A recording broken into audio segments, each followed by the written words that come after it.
Sri morning இன்னைக்கான mini vlog என்னன்னு பார்க்கலாமா. அன்னைக்கு வந்து எலெக்ஷன் இருந்துச்சு. காலையில சீக்கிரமா போய் ஓட்டு போட்டுட்டு வந்துடலாம் அப்படின்னு தான் நினைச்சேன். ஆனா ஜனநாயக கடமையை நிறைவேற்ற போறதுக்கு முன்னாடி நமக்கு வீட்டுல தலையாய கடமையா ஒண்ணு இருக்குல்ல, நம்ம பிள்ளைங்களுக்குலாம் வந்து டிஃபன்லாம் ரெடி பண்ணி வச்சுட்டே போயிடலாம் அப்படின்னு சொல்லிட்டு காலையில எழுந்த உடனே டீ காஃபிலாம் எதுவுமே போடாம இட்லி தான் ஊத்தி இருந்தா சிம்பிளா ஒரு தேங்காய் சட்னி அரைச்சிடலாம் அப்படின்னு சொல்லிட்டு இட்லி ஊத்தி வச்ச கையோட இட்லி வேக்கிறதுக்குள்ளே தேங்காய் சட்னி அரைச்சி தாளிச்சும் வச்சுட்டேன். எரிமலை எப்படி வெடிக்கும் அப்படின்ற மாதிரி இட்லி நல்லா வெடிப்பா புசு புசுன்னு சூப்பரா சாஃப்டாவே வந்துருந்துச்சு. பிள்ளைங்களுக்கு டிஃபன்லாம் வச்சு கொடுத்துட்டு போறதுதான் போறோம், லேட்டா ஓட்டு போடுறதுக்கு நம்மளும் டிஃபனை சாப்பிட்டுட்டே போயிடுவோம். அங்க போய் கியூல வெயில்ல நிற்கும் போது தலை கிரு கிரு கரு கருன்னு சுத்த ஆரம்பிச்சிருன்னு சொல்லிட்டு சாப்பிட்டுட்டு கொஞ்சம் பொறுமையாவே கிளம்பி இருந்தேன். எப்படியும் வந்து கியூல நின்று காத்திருந்து தான் ஓட்டு போட்டுட்டு வர மாதிரி இருக்கும். அதனால காலை டிஃபனை முடிச்சுட்டே போயிடலாம் அப்படின்னு சொல்லிட்டு நான் வந்து கிளம்பிட்டேன். எங்க வீட்டுல இருந்து ஒரு 1/2 கிலோமீட்டர்ல ஒரு ஸ்கூல் இருக்கு. அங்கதான் நான் ஓட்டு போட போகணும். நம்ம தான் லேட்டா வந்திருக்கோம். ஒரு 10 மணிக்குன்னு பார்த்தா நம்மள மாதிரி நிறைய பேர் வந்திருந்தாங்க. எப்பவுமே என்னோட அப்பா அது அம்மா அது என்னோடதுன்னு சொல்லிட்டு ஓட்டு ஸ்லிப்பா இந்த ஸ்கூல்ல ராணின்னு ஒரு டீச்சர் இருப்பாங்க, அவங்க எடுத்துன்னு வந்து வீட்லயே கொடுத்துருவாங்க. ஆனா இப்ப வந்து அவங்க ரிட்டையர்ட் ஆகி போயிட்டாங்க.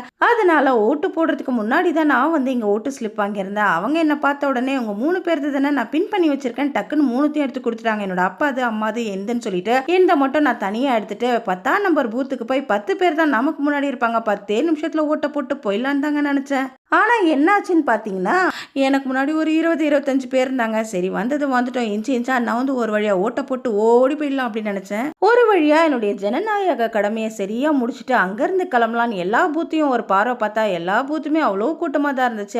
என்னோட அப்பா வந்து கடை வச்சிருக்காங்க. அங்கிருந்து ஸ்ட்ரெயிட்டா என்னோட அப்பாவோட கடைக்கு கிளம்பிட்டேன். அப்பா கிட்ட போய் ஸ்லிப்பு கொடுத்துட்டு போயிடலாம் அப்படின்னு சொல்லிட்டு அப்பா கடைக்கு தாங்க வந்திருந்தேன். அப்பா வந்து லஞ்ச் டைம்ல சாப்பிடறதுக்கு வீட்டுக்கு போவாங்க. இப்ப நான் ஓட்டு போட்டேன்ல அந்த ஸ்கூலுக்கு பக்கத்துலயே தான் அம்மா அப்பா வீடு. அதனால அம்மா அப்பா லஞ்ச் டைம்ல போட்டுருவாங்கன்னு சொல்லிட்டு ஸ்லிப்பா அங்க போய் கொடுத்துட்டு வீட்டுக்கு கிளம்பலாம்னு நினைச்சேன். அப்பாவோட கடையில இருந்து ஒரு ஸ்ப்ரைட் ஆட்டையை போட்டேன். அப்படிதானே நீங்க நினைச்சீங்க? கண்டிப்பா அதுதான் இல்ல. எப்ப அப்பா கடைக்கு போனாலும் அப்பா வந்து பால் எடுத்துட்டு போ, தயிர் எடுத்துட்டு போ, ஜூஸ் எடுத்துட்டு போ அப்படின்னு ஏதாவது ஒன்று கொடுத்துட்டே இருப்பாங்க. அப்பதான் ஸ்ப்ரைட் கொடுத்தாங்க. அங்கிருந்து ஸ்ட்ரெயிட்டா வீட்டுக்கு கிளம்பியாச்சு. பயங்கரமான வெயில்.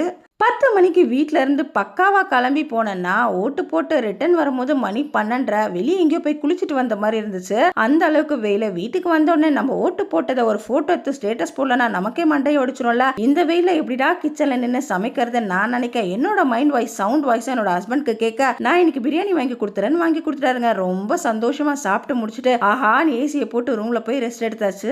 இந்த வீடியோ உங்களுக்கு பிடிச்சிருந்தா லைக் பண்ணிக்கோங்க. தேங்க்ஸ் ஃபார் வாட்சிங். பாய்.